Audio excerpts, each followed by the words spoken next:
اکرم صلی اللہ علیہ وسلم کی سنت ہے، کیونکہ جب ایک مسلمان ہوتا ہے تو جو کلمہ وہ پڑھتا ہے وہ لا الہ الا اللہ اور محمد الرسول اللہ ہے۔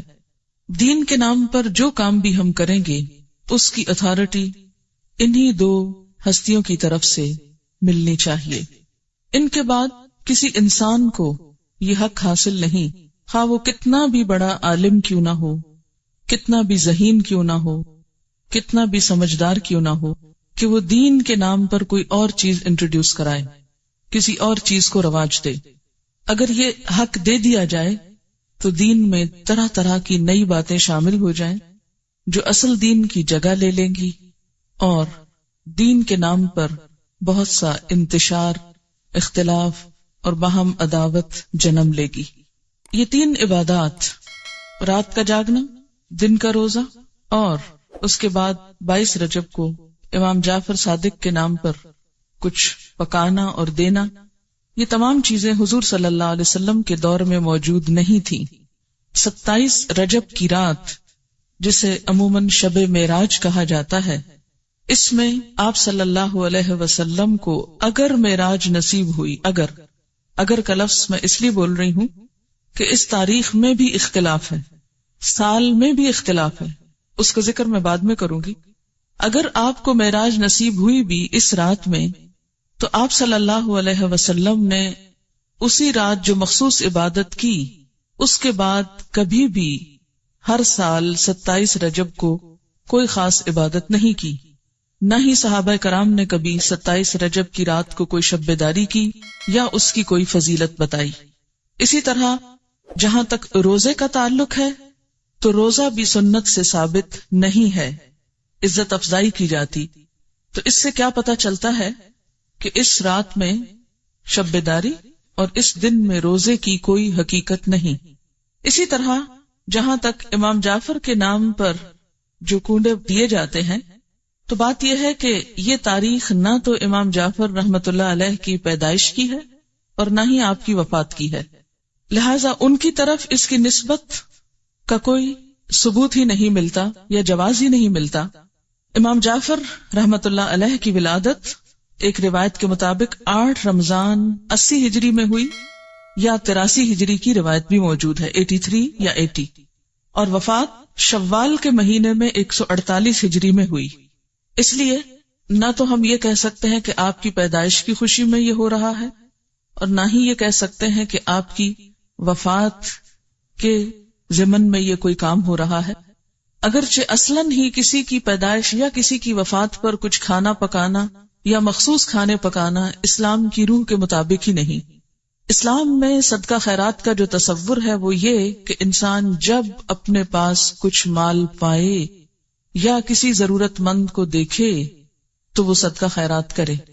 اسی طرح اسلام نے صدقہ خیرات کی کچھ مخصوص شکلیں نہیں بتائیں کہ وہ حلوہ ہو یا کھیر ہو یا پوریاں ہو یا چاول ہو یا دیگ ہو یا بریانی ہو یا کوفتے ہو، نہیں، اس لیے کہ اسلام ایسی کسی تکلیف میں انسان کو نہیں ڈالتا جو انسان کے لیے نبھانا مشکل کا سبب ہو یا مشکل پیدا کرے۔ ہم دیکھتے ہیں کہ اسلام ایک یونیورسل ریلیجن ہے، وہ کسی خاص کلچر کی پیداوار نہیں، یا کسی خاص کلچر کے لیے نہیں، کسی خاص ملک یا علاقے کے لیے نہیں، ہر زمانے، ہر دور اور ہر علاقے کے لوگوں کے لیے ہے، اور اس میں ایسے احکامات ہیں کہ جو ہر علاقے کے لوگ سہولت کے ساتھ کر سکیں۔ کئی معاشرے ایسے ہیں کہ جہاں کھیر پکائی ہی نہیں جاتی یا پوریاں بنانے کا طریقہ ہی نہیں آتا، یا کئی لوگ پوریاں بنانا جانتے ہی نہیں، تو کیا ایسے لوگ پھر اس عبادت سے محروم رہیں گے کہ جو ایک مخصوص کھانا نہ پکا سکتے ہوں؟ اس لیے جتنی بھی من گھڑت چیزیں دین میں داخل کی گئیں، ان سب کے پیچھے اسی قسم کی باتیں آپ کو ملیں گی۔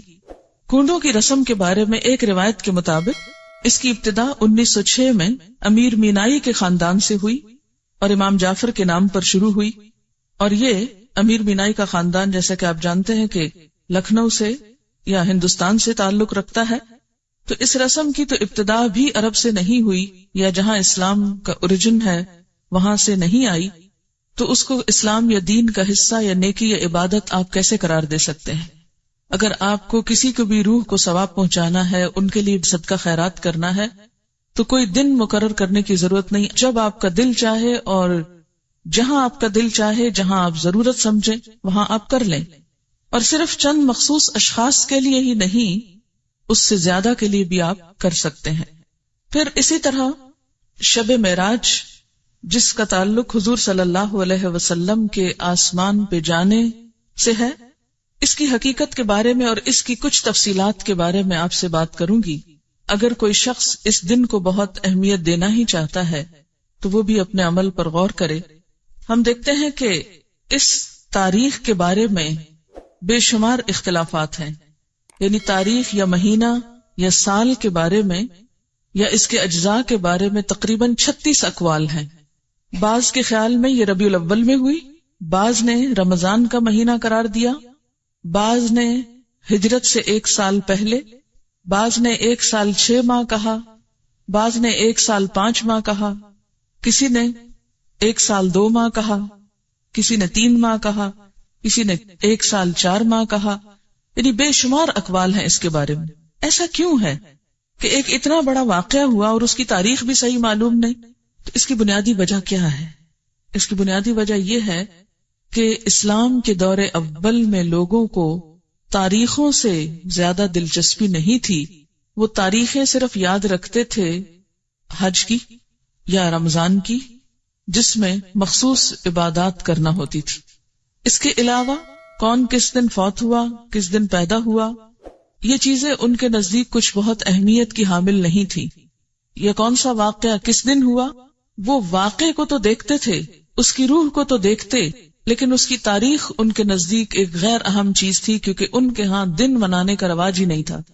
صحابہ کرام کے اندر ہمارے معاشرے کی طرح دن منانا، اینیورسریز اور اسی طرح برسی اور ولادت کے دن، یہ تمام چیزیں اس کلچر کا حصہ نہیں تھی، یعنی اسلامی کلچر کا۔ بیسیکلی اسلام میں جو اہم دن ہیں جیسے عیدیں ہیں یا مہینے ہیں، رمضان اور حج کا مہینہ ہے، یا اسی طرح کچھ اور مہینوں کی فضیلت ہے جیسے محرم کے روزوں کی فضیلت ہے، یا ذوالحج کے ابتدائی عشرے کے روزوں کی فضیلت ہے، یا شعبان کے روزوں کی فضیلت ہے، یا ہر مہینے 3 دن ایام 20 کے روزے کی بات آئی ہے۔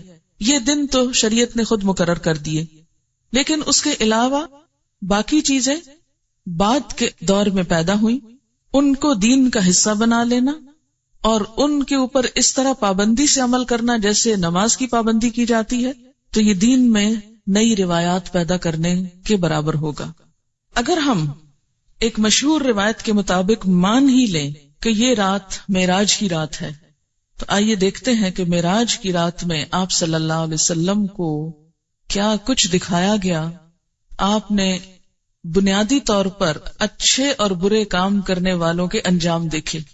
تو احادیث کی کتابوں میں معراج کے بارے میں جو کچھ ملتا ہے اس کی تفصیل آپ کے سامنے رکھوں گی تاکہ اس سے ہم کچھ سبق لیں، کیونکہ وہ ایک سبق آموز واقعہ ہے، اور ان اعمال سے بچیں جن پر سزا آپ صلی اللہ علیہ وسلم نے دیکھی اپنی آنکھوں سے، اور وہ کام کریں جن پر جزا آپ صلی اللہ علیہ وسلم نے اپنی آنکھوں سے دیکھی۔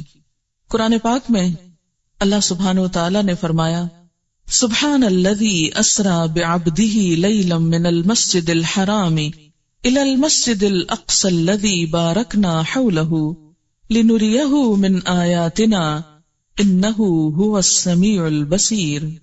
سورۃ بنی اسرائیل۔ پاک ہے وہ خدا جو اپنے بندے کو رات ہی رات مسجد حرام سے مسجد اقصی تک لے گیا، جس کے آس پاس ہم نے برکت رکھی ہے تاکہ ہم اسے اپنی قدرت کے بعض نمونے دکھائیں۔ یقیناً اللہ تعالیٰ ہی خوب سننے والا اور دیکھنے والا ہے۔ ان آیات میں جس واقعے کی طرف اشارہ ہے وہ واقعہ اسراء کے نام سے مشہور ہے۔ اسراء کا لفظی معنی ہے رات کو سفر کرنا، رات کو چلنا۔ اس میں بنیادی طور پر مسجد حرام سے مسجد اقصی تک جانے کی بات ہے۔ احادیث کی کتابوں سے پھر مسجد اقصی سے آگے آسمانوں تک جانے کی بات ہے۔ اس سفر کا مقصد کیا تھا؟ قرآن پاک میں آیا ہے، لِنُرِيَهُ مِنْ آیاتنا، تاکہ ہم آپ صلی اللہ علیہ وسلم کو اپنی نشانیاں دکھائیں، اپنی آیات دکھائیں۔ تو پھر اگر ہم مانیں کہ معراج رجب میں تھی اور اس رات میں تھی، تو اصل چیز تو پھر وہ واقعہ ہے جو پیش آیا، اور پھر واقعہ میں بھی صرف واقعہ نہیں، اس کا مقصد کہ کیوں یہ واقعہ پیش آیا، اور وہ واقعے کا مقصد کیا ہے؟ لِنُرِيَهُ مِنْ آیاتنا، تاکہ ہم آپ صلی اللہ علیہ وسلم کو اپنی نشانیاں دکھائیں۔ آپ نے دیکھی، ہم کو بتائیں، ہم کو بھی دیکھنی چاہیے کہ آپ نے کیا دیکھا، ہم کو معلوم ہونا چاہیے۔ اسی طرح سورۃ النجم میں اس واقعے کی طرف کچھ اشارہ ملتا ہے، وَالنَّجْمِ إِذَا هَوَى مَا ضَلَّ صَاحِبُكُمْ وَمَا غَوَى وَمَا يَنطِقُ عَنِ الْهَوَى إِنْ هُوَ إِلَّا وَحْيٌ يُوحَى عَلَّمَهُ شَدِيدُ الْقُوَى ذُو مِرَّةٍ فَاسْتَوَى وَهُوَ بِالْأُفُقِ الْأَعْلَى ثُمَّ دَنَا فَتَدَلَّى فَكَانَ قَابَ قَوْسَيْنِ أَوْ أَدْنَى فَأَوْحَى إِلَى عَبْدِهِ مَا أَوْحَى مَا كَذَبَ الْفُؤَادُ مَا رَأَى أَفَتُمَارُونَهُ عَلَى مَا يَرَى وَلَقَدْ رَآهُ نَزْلَةً أُخْرَى عِنْدَ سِدْرَةِ الْمُنْتَهَى عِنْدَهَا جَنَّةُ الْمَأْوَى إِذْ يَغْشَى السِّدْرَةَ مَا يَغْشَى مَا زَاغَ الْبَصَرُ وَمَا طَغَى لَقَدْ رَآى مِنْ آيَاتِ رَبِّهِ الْكُبْرَى۔ ان آیات میں آپ صلی اللہ علیہ وسلم کے آسمانوں کی طرف جانے کا اور وہاں پر سدرۃ المنتہا اور اس کے آس پاس کی چیزوں کو دیکھنے کا اشارہ ملتا ہے، اور اس کے بھی آخر میں جو بات فرمائی گئی وہ کیا ہے؟ لقد رآ من آیات ربہ الکبریٰ۔ آپ صلی اللہ علیہ وسلم نے دیکھی کیا؟ اپنے رب کی بڑی بڑی نشانیاں۔ اور آپ کو معراج کیوں کروائی گئی تھی؟ آسمانوں پہ کیوں لے جایا گیا؟ یہ سب منظر کیوں دکھایا گیا؟ تاکہ آپ عین الیقین کچھ حقائق کو ملاحظہ فرمائیں اور پھر واپس آ کر لوگوں کو بتائیں اور لوگ ان سے فائدہ اٹھائیں۔ اس کا ترجمہ ہے، قسم ہے ستارے کی جب وہ جھکے کہ تمہارے ساتھی نے نہ راہ گم کی ہے اور نہ ٹیڑھی راہ پر ہے اور نہ اپنی نفسانی خواہش سے کوئی بات کہتے ہیں۔ یعنی یہ پہلے ہی وضاحت کر دی گئی کہ آپ اپنی کوئی من گھڑت دل کی باتیں نہیں کرتے۔ وہ قرآن تو صرف وہی ہے جو اتاری جاتی ہے، اسے پوری طاقت والے فرشتے نے سکھایا ہے جو زور آور ہے۔ وہ سیدھا کھڑا ہو گیا اور وہ بلند آسمان کے کناروں پر تھا، یعنی فرشتہ، پھر نزدیک ہوا اور اتر آیا، پس 2 کمانوں کا فاصلہ رہ گیا، بلکہ اس سے بھی کم۔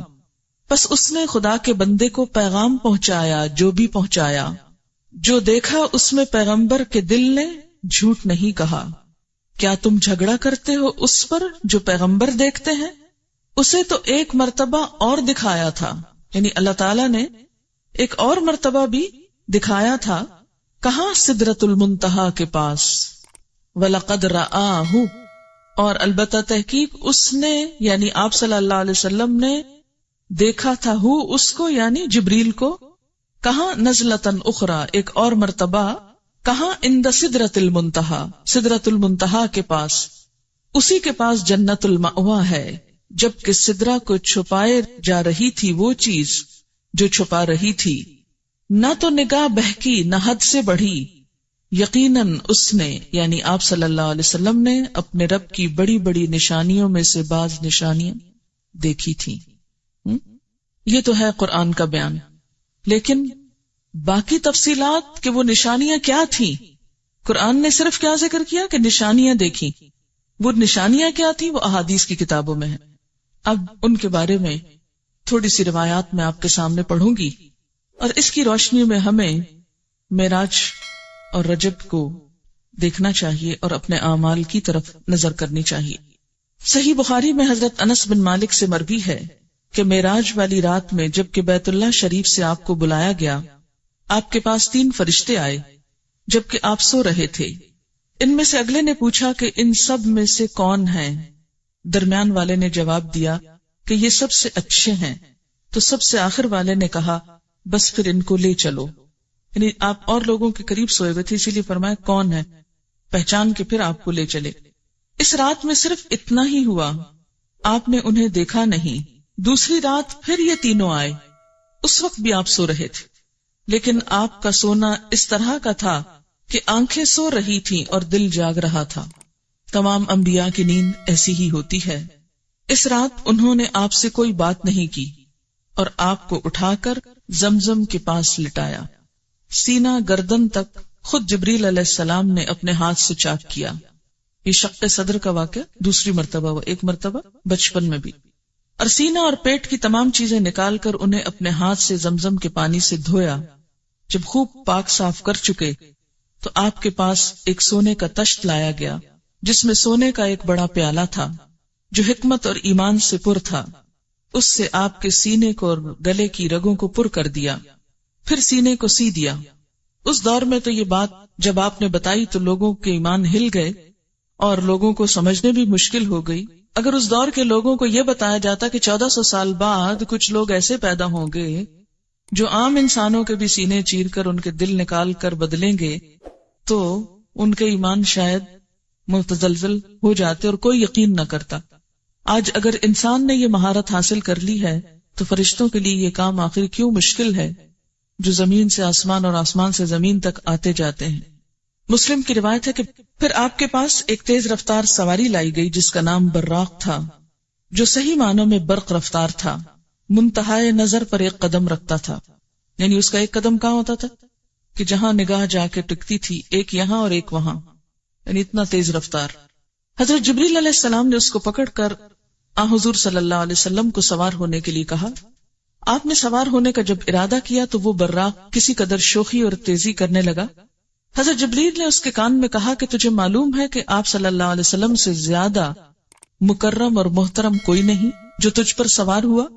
یہ سن کر براق عرق عرق اور پسینہ پسینہ ہو گیا۔ اب یہ ترمذی کی روایت ہے، لہذا یہ مختلف کتابوں کی روایات کا مجموعہ ہے، جہاں جہاں جو آئے گی روایت اس کتاب کا نام بھی میں کوٹ کرتی جاؤں گی تاکہ کبھی آپ کو ریفرنس کے لیے دیکھنا ہو تو دیکھ سکیں۔ آپ صلی اللہ علیہ وسلم اس پر سوار ہو گئے۔ حضرت جبریل آپ کے رفیق اور ہم رکاب ہوئے۔ امام بہقی نے حضرت ابن عباس سے بیان کیا ہے کہ رسول اللہ صلی اللہ علیہ وسلم نے فرمایا، شب معراج میں ایک مقام سے مجھے نہایت ہی اعلیٰ اور مست خوشبو آنے لگی۔ میں نے پوچھا یہ خوشبو کیسی ہے؟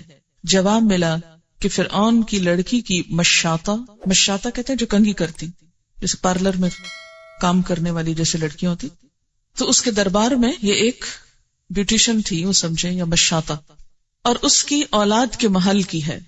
فرعون کی شہزادی کو کنگھی وغیرہ کرتے ہوئے اس کے ہاتھ سے اتفاقاً کنگھی گر پڑی تو اس کی زبان سے بے ساختہ بسم اللہ نکل گیا۔ اس پر شہزادی نے اس سے کہا، اللہ تو میرا باپ ہی ہے۔ فرعون کہتا تھا نا انا ربکم الاعلی، میں تمہارا بڑا رب ہوں، تو اس نے جواب دیا، نہیں، اللہ وہ ہے جو مجھے اور تجھے اور خود فرعون کو روزی دیتا ہے۔ اس نے کہا، اچھا کیا تو میرے باپ کے سوا کسی اور کو رب مانتی ہے؟ اس نے جواب دیا کہ ہاں، میرا اور تیرا اور تیرے باپ کا رب اللہ ہے۔ اس نے اپنے باپ فرعون سے کہلوایا، یعنی بتایا اس کو، تو وہ بہت ناراض ہوا۔ اسی وقت برسر دربار بلوا بھیجا اور کہا، کیا تو میرے سوا کسی اور کو اپنا رب مانتی ہے؟ اس نے کہا، ہاں، میرا اور تیرا رب اللہ ہی ہے جو بلندیوں اور بزرگیوں والا ہے۔ فرعون نے پھر اسی وقت حکم دیا کہ تانبے کی جو دیگ بنی ہوئی ہے اسے خوب تپایا جائے، جب وہ بالکل آگ جیسی ہو جائے تو اس کے بچوں کو اس میں ایک ایک کر کے ڈال دیا جائے، خود اسے بھی اسی میں ڈال دیا جائے۔ فرعون کے بارے میں قرآن میں آتا ہے نا، انہ طغی، سرکش ہو گیا ہے اور بہت شدید قسم کی سزائیں دیتا تھا اپنے لوگوں کو۔ چنانچہ وہ گرم کی گئی، جب وہ آگ جیسی ہو گئی تو حکم دیا کہ اس کے بچوں کو اس میں ڈال دیا جائے۔ اس نے کہا، بادشاہ ایک درخواست میری منظور کرو، وہ یہ کہ میری اور میرے بچوں کی ہڈیاں ایک ہی جگہ ڈال دینا۔ فرعون نے کہا، تیرے حقوق میرے ذمے کچھ ہیں، اس لیے یہ منظور ہے، نہیں تو ہماری خدمت گار ہے، اس لیے تمہاری یہ بات پوری کر دوں گا۔ جب وہ اور اس کے بچے اس میں ڈال دیے گئے اور سب جل کر راکھ ہو گئے تو سب سے چھوٹے بچے کی باری آئی جو ماں کی چھاتی سے لگا ہوا دودھ پی رہا تھا۔ فرعون کے سپاہیوں نے جب اسے گھسیٹا تو اس نیک بندی کی آنکھوں تلے اندھیرا چھا گیا۔ خدا نے اس بچے کو اس وقت زبان دی، اس نے بآواز بلند کہا، اماں جان افسوس نہ کرو، ذرا برابر بھی پسو پیش نہ کرو، حق پر جان دینا ہی سب سے بڑی نیکی ہے۔ چنانچہ اسے صبر آ گیا، اسے بھی اس میں ڈال دیا گیا اور آخر میں ان بچوں کی ماں کو بھی، رضی اللہ عنہم اجمعین۔ یہ خوشبو کی مہکیں اسی کے جنتی محل سے آ رہی ہیں۔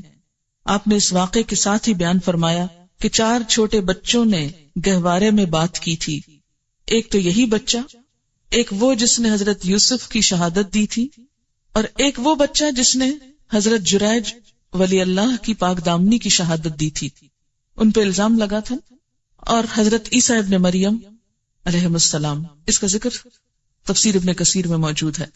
اس کے بعد براق لایا گیا دوبارہ، آپ اس پر سوار ہو کر آسمان تک پہنچے، پہلے آسمان تک۔ جبریل علیہ السلام نے آسمان کا دروازہ کھلوایا، فرشتوں کی طرف سے پوچھا گیا کون ہے؟ حضرت جبریل نے فرمایا میں جبریل ہوں۔ پوچھا گیا ساتھ کون ہے؟ بتایا کہ محمد صلی اللہ علیہ وسلم ہے۔ پوچھا گیا ان کے پاس پیغام الہی دے کر بھیجا گیا؟ جبریل نے کہا ہاں، یہ بخاری کی روایت ہے، یعنی پھر آپ کے لیے دروازہ کھولا گیا۔ بخاری کی روایت میں ہے کہ فرشتوں نے یہ سن کر کہا مرحبا، آپ بہت اچھا آئے، ویلکم۔ دروازہ کھول دیا گیا۔ آپ فرماتے ہیں کہ میں وہاں پہنچا تو حضرت آدم علیہ السلام موجود تھے۔ جبریل علیہ السلام نے کہا یہ آپ کے باپ آدم ہیں، ان کو سلام کیجئے۔ میں نے سلام دیا، آپ نے جواب دیا اور کہا مرحبا فرزند صالح، نبی صالح۔ بخاری کی روایت میں ہے پھر مجھ کو جبریل لے کر آگے بڑھے، دوسرے آسمان تک پہنچے، اور اسی طرح سوال جواب ہوا اور دروازہ کھولا گیا۔ وہاں آپ کو عیسیٰ علیہ السلام اور یحییٰ علیہ السلام ملے، جو دونوں باہم خالہ زاد بھائی بھی ہیں۔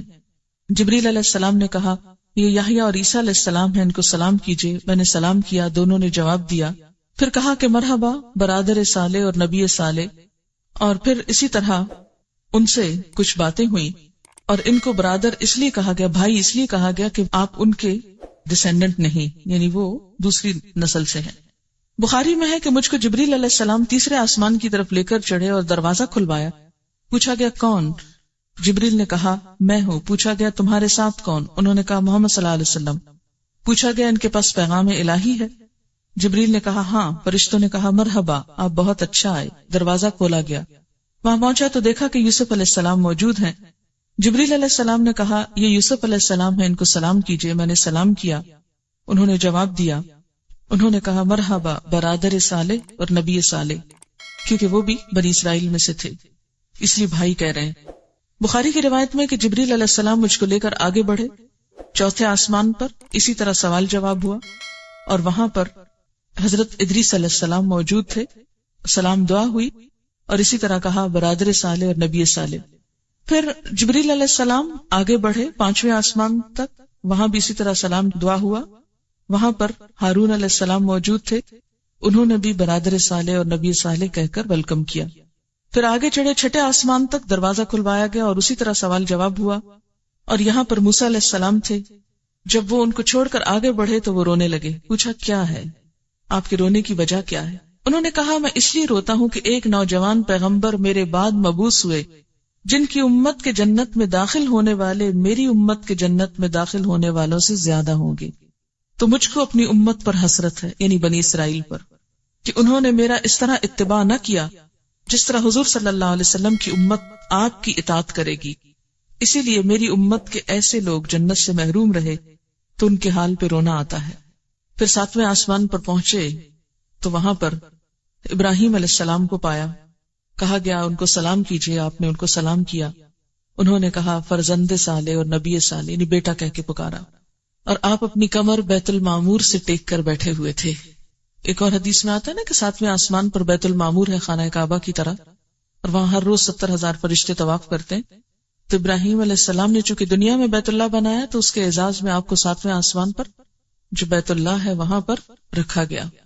مسلم کی روایت ہے کہ بیت المعمور میں ہر روز 70,000 فرشتے داخل ہوتے ہیں۔ بخاری کی روایت میں یوں ہے کہ میں ایک ایسے ہموار میدان میں پہنچا جہاں میں نے قلموں کے لکھنے کی آواز سنی۔ اللہ تعالیٰ نے مجھ پر اور میری امت پر 50 وقت کی نمازیں فرض کی۔ مسند احمد کی روایت میں ہے کہ سورۃ بقرہ کی آخری آیتیں کون سی بلا؟ آمن الرسول، وہ مجھ کو عنایت ہوئی، اور یہ بات کہ جو شخص آپ کی امت میں سے اللہ تعالیٰ کے ساتھ کسی کو شریک نہ کرے اس کے گناہ معاف ہو جائیں گے۔ مسلم میں ہے کہ آپ سے یہ وعدہ بھی کیا گیا تھا کہ جو شخص کسی نیکی کا ارادہ کرے اور کسی وجہ سے نہ کر سکے تب بھی اس کو ایک نیکی کا ثواب ملے گا، اور جب گناہ کا ارادہ کرے اور اس گناہ کو نہ کرے تو گناہ نہیں لکھا جائے گا، اگر کیا تو ایک ہی گناہ لکھا جائے گا۔ بعض روایات سے یہ پتہ چلتا ہے کہ آپ نے اللہ تعالیٰ کو بھی دیکھا، لیکن جو زیادہ ترجیح والی روایات ہیں وہ کیا ہیں کہ آپ صلی اللہ علیہ وسلم نے صرف کلام فرمایا. آپ نے جنت اور دوزخ کو دیکھا. جہنم میں زیادہ تر ناشکر گزار عورتیں نظر آئیں. جنت میں زیادہ تر غربا اور مساکین دکھائی دیے. بہرحال آپ نے بہت سے عجائبات، اللہ کی نشانیوں کو دیکھا اور واپس ہوئے. واپس آتے ہوئے موسیٰ علیہ السلام سے ملاقات ہوئی تو انہوں نے دریافت کیا کہ آپ کو کیا حکم ملا؟ میں نے کہا ایک دن رات میں مجھ پر اور میری امت پر 50 نمازیں فرض کی گئی. حضرت موسیٰ نے فرمایا آپ کی امت ایک دن رات میں 50 نمازیں نہ پڑھ سکے گی. میں بنی اسرائیل سے خوب تجربہ کر چکا ہوں. آپ اپنے رب کے پاس واپس جائیے، کمی کی درخواست کیجیے. موسیٰ علیہ السلام کے فرمانے پر میں اللہ تعالیٰ کے پاس واپس گیا اور کمی کی درخواست کی. اللہ تعالیٰ نے میری درخواست کو قبول کیا، نمازوں میں تخفیف فرمائی. میں واپس آیا تو موسیٰ علیہ السلام نے پوچھا کتنی کم ہوئی؟ میں نے کہا 10. انہوں نے کہا ابھی بھی بہت ہے، واپس جائیے. پھر اللہ تعالیٰ نے 10 اور کم کر دی. پھر میں واپس آیا، پوچھا اب کتنی ہیں؟ تو ان کے دریافت کرنے پر میں نے کہا کہ اتنی نمازوں کی کمی ہو گئی. موسیٰ علیہ السلام نے کہا پھر جاؤ اور کمی کراؤ. پھر معافی کی اپیل کی گئی اور اس طرح پھر 10 اور ایک دفعہ میں 5 اور باقی 5 رہ گئی. موسیٰ علیہ السلام نے کہا ابھی بھی کمی کراؤ، یہ لوگ 5 بھی نہیں پڑھیں گے. میں نے کہا مجھے اب شرم آتی، جتنا اللہ تعالیٰ نے فرض کیا میں اس پہ راضی ہوں. آپ فرماتے ہیں کہ جب میں وہاں سے واپس آیا تو ایک پکارنے والے نے پکار کر کہا میں نے اپنا فرض پورا کر دیا، بندوں سے تخفیف کر دی. 5 نمازیں 50 کے برابر ہیں. پھر میں جہاں سے گیا تھا وہیں واپس آ گیا. اور جس وقت واپس آ کر آپ نے لوگوں کو خبر دی تو بہت سے ایمان والوں کے ایمان متزلزل ہو گئے کہ یہ کیسے ممکن ہے. اور ہو سکتا ہے کہ اب بھی یہ باتیں سن کر بہت سے لوگوں کے دل ہل گئے ہوں کہ یہ بھلا کیسے ہو سکتا ہے کہ آپ نے یہ سب کچھ دیکھ لیا. بات یہ ہے کہ مشکل اسی وقت ہو سکتی ہے جب انسان اللہ تعالیٰ کی قدرت پر شک کرے، اور اگر اس بات کا یقین ہو کہ اللہ کے ہاں کچھ بھی مشکل نہیں، کن کہہ کے وہ کچھ بھی کر سکتا ہے، کسی سے کرا سکتا ہے، ایک اشارے میں اوپر سے نیچے اور نیچے سے اوپر تہ و بالا ہر چیز کو کر سکتا ہے. مسلم میں ہے کہ حضور صلی اللہ علیہ وسلم فرماتے ہیں جب میں نے معراج کا یہ واقعہ مشرکین مکہ کو سنایا تو انہوں نے اس کی تردید کی اور تکذیب کی اور بیت المقدس کی علامتیں دریافت کرنا شروع کر دی کہ کیسا ہے بیت المقدس. تو اللہ تعالیٰ نے بیت المقدس کو میرے سامنے ظاہر فرمایا اور جو جو باتیں اور نشانیاں مشرکین دریافت کرتے میں دیکھ دیکھ کر بتاتا جاتا. ان تمام بیانات سے یہ بات یقینی طور پر ثابت ہو گئی کہ حضور صلی اللہ علیہ وسلم نے بحکم خدا مکہ سے بیت المقدس اور وہاں سے 7ویں آسمان پر تشریف لے جا کر اسی شب کو واپس تشریف لائے. آپ جسم سمیت گئے، جسم سمیت آئے.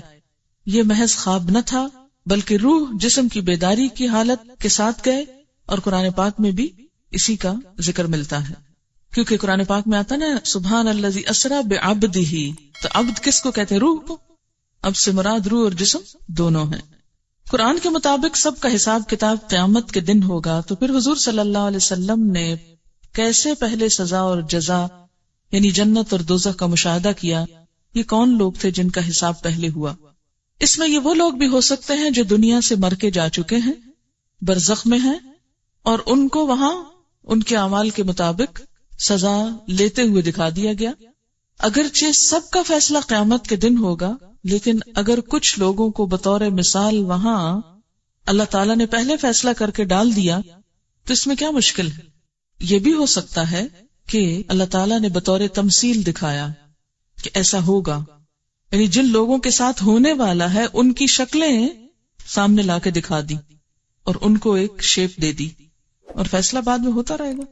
کیا صدقہ خیرات اللہ کے سوا کسی اور کے نام سے دینا جائز ہے جیسے امام جعفر کے نام پر؟ یہ تو آپ قرآن پاک میں واضح طور پر پڑھ چکے ہیں. سورۃ البقرہ آیت 173 میں دیکھیے انما حرم علیکم المیتۃ والدم ولحم الخنزیر وما اہل به لغیر اللہ فمن اضطر غیر باغ ولا عاد فلا اثم علیہ ان اللہ غفور رحیم. بے شک اس نے حرام کیا تم پر مردار اور خون اور خنزیر کا گوشت اور جو پکارا گیا اس پر اللہ کے سوا کسی اور کے لیے، لغیر اللہ واسطے غیر اللہ کے، یعنی اللہ کے سوا کسی بھی نبی، رسول، ولی، کسی بزرگ، کسی نیک انسان کے نام پر کچھ دینا یعنی اس کی خوشی کے لیے یہ درست نہیں. ہاں کسی کی طرف سے صدقہ کرنا اس کی اجازت ہوتی. مثلاً کسی کو ثواب پہنچانے کے لیے اگر کوئی شخص کچھ دیتا ہے تو وہ اور بات ہے. مثلاً آپ اپنے والدین کی طرف سے قربانی کریں یا حضور صلی اللہ علیہ وسلم کی طرف سے کریں یا کسی اور کی طرف سے آپ کریں تو یہ تو ٹھیک ہے، لیکن ان کے نام پر کرنا کہ وہ ہم سے خوش ہو جائیں تو شرک یہی تو ہے. تو کوئی بھی ایسا کام کہ کسی انسان کو، چاہے کوئی زندہ ہے چاہے کوئی فوت ہو گیا، مثلاً اگر کوئی شخص زندہ ہے اور آپ اس کے ساتھ نیکی صرف اس لیے کر رہے ہیں کہ یہ قیامت کے دن ہم کو اللہ سے چھڑا لے، تو یہ تصور غلط ہے. ہاں، اس لیے کر رہے ہیں کہ وہ دنیا میں آپ کو نیکی کی طرف لے جائے، وہ اور بات ہے. کیا رجب کے پورے ماہ کے اندر روزہ رکھنا منع ہے یا 27 رجب کا؟ یہ نہیں کہ پورے ماہ میں روزہ نہیں رکھ سکتے، نفلی روزہ عادتاً جو آپ رکھتے ہیں مثلاً 13, 14, 15 کا وہ رکھیے. اگر آپ کو عادت ہے سوموار یا جمعرات کے روزے کی رکھیے، لیکن مخصوص اس تاریخ کو ہی روزہ رکھنا یہ نہیں ہونا چاہیے.